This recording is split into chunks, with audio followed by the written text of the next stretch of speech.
અત્યારે આપણે સીએમ મોટરમાં આવી ગયા છે.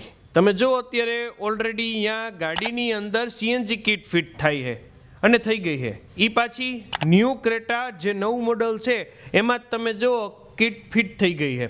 આ મિજોની સ્પેશિયલ ઇન્જેક્ટરવાળી કિટ છે અને આ કિટની આપણે વાત કરીએ તો આમાં જે ગાડી છે એમાં જે ફિટિંગ થાય છે ને એનું વાયરિંગ ટોટલ તમે જો હાઇડ કરી દીધું છે.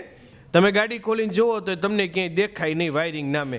બીજી એક ગાડી તમે જુઓ વેન્યુ પણ છે, એમાં પણ તમે જોઈ શકો છો કે જે રીતે કંપનીની અંદર ફિટિંગ કરીને આપવામાં આવે છે ને એવી જ રીતે સેમ ટુ સેમ કિટ તમારી ફિટ થઈ જાય.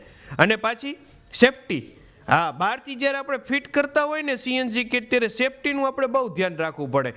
આ લોકો સીએનજી કિટ જ એવી રીતે ફિટ કરી દે છે કે કદાચ ન કરે નારાયણ આગળની બાજુ ક્યાંક આપણે એક્સિડન્ટ થાય તો આ કિટના કારણે બ્લાસ્ટ ન થાય ને એ રીતનું એમનું સુંદર મજાનું ફિટિંગ છે.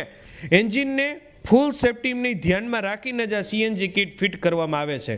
અને તમે જુઓ બ્રેઝા પણ પડેલી છે અને એમાં પણ અત્યારે સીએનજી ફિટિંગ ચાલી રહ્યું છે.